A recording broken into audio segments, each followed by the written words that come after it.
Are you lonely? Do you lay awake at night staring at the ceiling wondering why you're still here?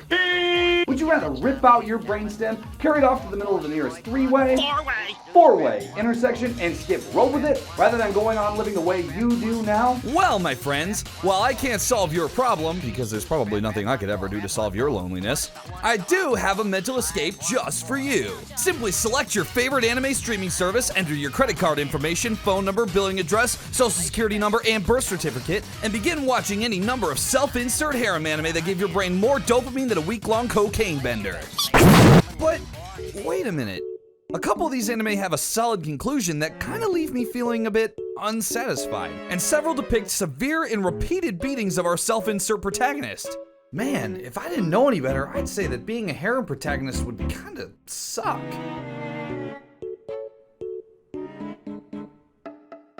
Yes, in the world of anime, there is no greater honor than to be the center of your own personal harem. Since the dawn of time, interchangeable MC-coons have taken part in this long storied tradition, passing the torch from one spiky-haired teenager to the next for generations. Spiking envy in millions of lonely otakus looking to trick their brains into thinking that they have a social life. But once you get past the initial glitz and glam that come with being a harem protag, you start to see that in a lot of ways, having your own anime harem would at the very best be fairly annoying and at worst can actually kill you.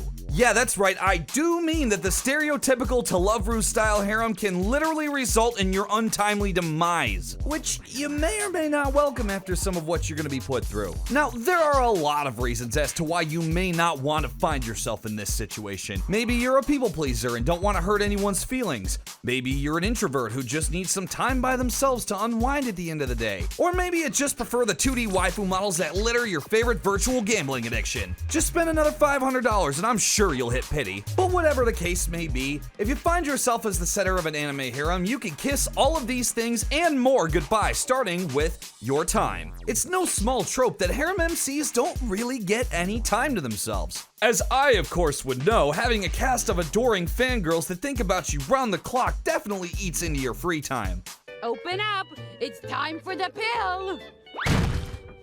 Barnacles, I hate the pill. But seriously, harem MCs usually never have a minute to themselves. These girls usually like to surround him from the minute that he wakes up to the minute that he goes to bed, and a lot of the time even after he's fallen asleep.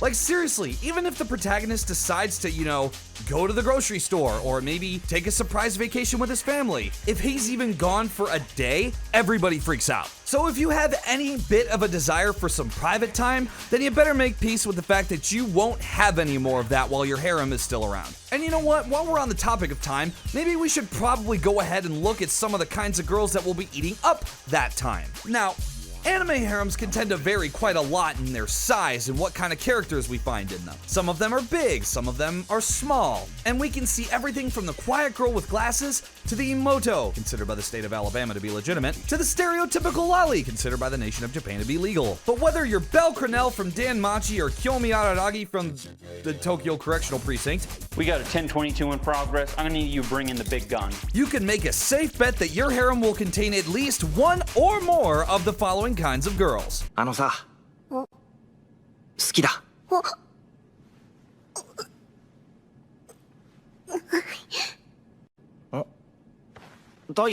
Now this is a tsundere, a tried and true archetype that has captured the hearts of millions of lonely weebs and Sour Patch Kids fans alike. Their cold, hard-to-break exterior gives way to a sweet and vulnerable interior that anime fans across the world have laid down their lives to protect. I'm pretty sure tsundere's appearance in an anime is like some sort of Newtonian law that I've never heard of, because wherever there is an anime protagonist, there will always be a tsundere. Like, literally every time. But anyways, how about we see what happens when we translate this classic harem trope into real life where you unfortunately reside.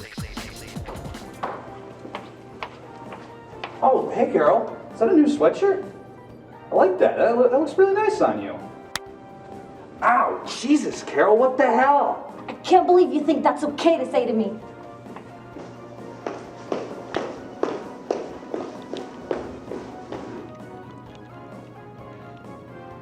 In real life, we call that personality disorder. falling in love with a tsundere in real life or otherwise is usually the foundation of an abusive relationship that 9 times out of 10 will make your life a living hell. And with that, let's move on to our next trope. Newspaper. Can I have one? Oh, sure, as long as you don't mind it's all folded up. What are you doing? So you're the famous Skune, huh? You're a lot cuter than I thought you'd be, you know? What? I'll see you later. In the anime world, we call this a fucking weird kudere. While not quite as common as the tsundere, if you find yourself in the center of anime girl attention, there's about a 94.27% chance that one of these will appear. Actually, the rivalry between the tsundere and the kudere has become so synonymous with the genre of harem anime that it's actually become the #1 leading cause of world wars. The kudere is most recognizable by their subdued way of speaking. They're dead inside. Followed by their undying obsession with you. Usually. Now, let's see what happens when we translate that into real life.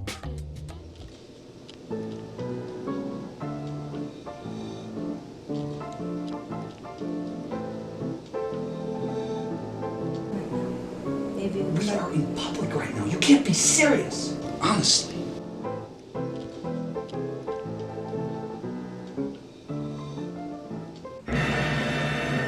Now, in real life, we call this a fucking weirdo. Now, while there's usually nothing wrong with having a subdued manner of speech or liking the person that you're with, these kinds of people usually happen to have the personality of a brick wall. Couple that with the fact that their only anchor point of interest is usually you. And you can start to see how this would become really toxic and creepy after a while. Or immediately. Also worth noting that in anime, the kudere type also seems to be the most prone to becoming a stalker. So, you know, there's that. Anyways, moving on. Hey, stop clinging to me, would ya?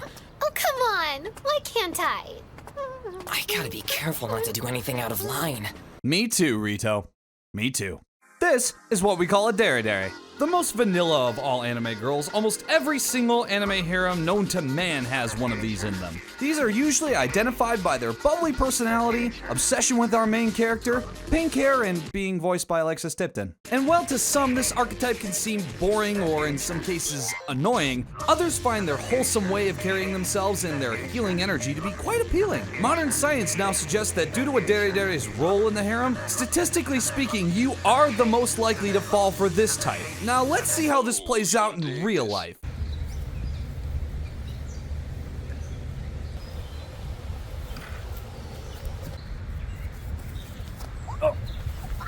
How you doing? How's it going? Oh my god, I was Carol, just coming by Carol, and I just Carol. saw you. Oh my god. Oh god, How ow. you doing? Carol, call an ambulance. Jesus Christ. What? Well, other than the aggravated assault, this one's kinda normal. I mean, this wouldn't be the first time a lot of people would have to deal with an overzealous girlfriend. So by most standards, this one gets a bit of a pass. However, I'm pretty sure it's safe to say that a lot of people are also not gonna be into this dere type. Because usually people like this have about a 50-50 shot of being friend zoned. And if you're the people pleaser type, boy, are you gonna feel like shit for friend zoning them. Alright, so now that we're familiar with some of the kinds of anime girls that you'll be dealing with, let's take a look at what else this'll mean for you and your mental state. What's a good harem anime without some fan service? Fan service is an absolute staple for not just harem anime, but literally every anime in existence, and can range from being kinda tasteful to outright egregious. And of course, harems can be the perfect breeding ground for this, meaning that as a harem MC-kun, you'll be privy to an absolute butt ton of fan service on a daily basis. Lucky you. Perks that come with the job, right? Well, hold on there, Jethro, because not all is what it seems. I'm sure we can all recall that scene where the unsuspecting MC-kun opens the door to the bathroom only to find the unsuspecting tsundere getting changed. Or maybe it's a walk through the woods only for our lead brick of a protagonist to accidentally fall in on some harem harpies bathing in some random pond they found. Now, in addition to being completely unsanitary, situations like this in the real world can tend to go very badly for you. In a worst case scenario, you could be labeled a sex offender for just having something like this accidentally happen. I mean, far more has happened for far less. But in the anime world, things can actually tend to be even worse for you. As many anime will show, situations like this can actually result in brutal and repeated beatings for our main character solely just because they happen to be in the wrong place at the wrong time. And when I say brutal and repeated, I do mean brutal and repeated. I'm sure I don't have to tell you that some of the things these anime girls are capable of dishing out could actually spell death for you in real life. And even though it's treated as a funny trope, these protagonists actually kind of get dotted up pretty good, usually to the point of having their faces extremely swollen. Things like this can cause concussions, brain damage, broken bones, disfiguration, and a whole host of other results, including death. But hey, let's look at the bright side here. At least you can take some solace in knowing that your harem isn't going to be the ones treating you the worst. Nope. That honor is reserved for all the same-sex onlookers racked with envy over the life that you now find yourself in. Yes, like you at the beginning of this journey, all of your peers now see the life that you are now living, and just like you, they want a piece of it. At best, this will result in social isolations from most of your other peers, and at worst, you can find yourself the victim of a cult sacrifice to the fan clubs of their favorite pick from your harem. And rest assured, if the latter happens, these social parasites will inflict so much pain and suffering on you that your life will make the Passion of Christ look like a goddamn cakewalk. With countless anime titles showing that these crazy people aren't just willing to crucify you, but they're also willing to burn you alive or subject you to medieval torture devices. But hey, if your harem is worth even half its weight in salt, someone should come to save you, so you better be grateful to them. Which leads me to my next point. Say after this horrific incident of terror is over, you actually fall for one of the girls in your harem and start wanting to cultivate a relationship with them. Well, good luck, because as we mentioned before, your free time is now a bygone thing. From now on, no matter how much you may want to talk to one of them, someone will inevitably barge in and ruin the entire situation for you. This is what we in the industry colloquially refer to as a cockblock. Scores of MC-Coons have been burned by this phenomenon for generations, delaying or sometimes outright stopping the possibility of a happy future with the woman of his choice. But to be fair, by this point there probably isn't a way for you to have a happy future with one of them. Which brings me to my last and arguably most important reason why being a harem protagonist would suck. You know, other than the extreme physical harm, unless that's your thing. How does your harem end? Nothing lasts forever. And as much as every ecchi mangaka would like to ignore that fact, it's something that every harem will have to face at some point or another. So when that time comes, how do you get out of your harem? Spoiler alert, not well. The way I see it, in the anime world, there are usually about 3 doors you can take to conclude your harem. Door number 1, choose your favorite girl to confess to. Door number 2, you become such an insufferable basket case that absolutely nobody likes you. Or door number 3, you die. Now, as tempting as that last one sounds, I think it's safe to say that most people would probably prefer to get out of their harem with their dignity, friendships, and life, I guess, intact. But unfortunately, it's gonna end up being a matter of deciding how you want to suffer instead of deciding how not to suffer. Alright, so how about some real life options then, right? At least in real life, being a lot more rational, there's gotta be some way to get out of this, right? Well, the way I see it, there's a couple of solutions you could attempt in real life, too. Now, I know this will sound absolutely crazy, but you could attempt to talk to the members of your harem, like actual human beings, and try to reason with them. You what?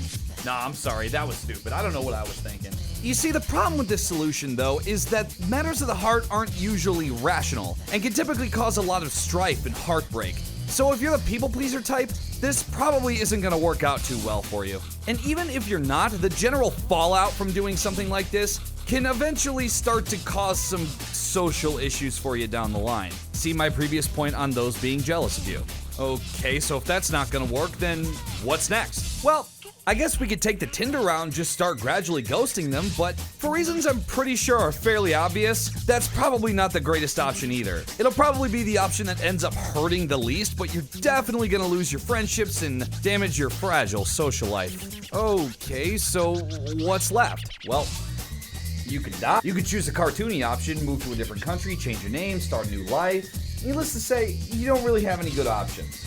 So how about we go back to the first 2 anime options? At least the first one doesn't sound too bad. Isn't that supposed to be the happy ending anyway? Well, not exactly. The few times that harems have resolved themselves in that way, things typically don't go very well for the cast in general. For a great example, the anime Shuffle, spoilers for that anime by the way, resolved itself by having our main character choose his favorite girl in the cast. However, just like in real life, this does not go down well with the rest of the harem. The reaction to the news ranged from absolute heartbreak to a full-on mental breakdown followed by a psychotic episode. But even after the initial shock and awe subsided, the whole cast basically resolves itself to just live in a perpetual "this is fine" cycle by basically just pretending that the protagonist is still willing to change his mind. And they lived awkwardly ever after.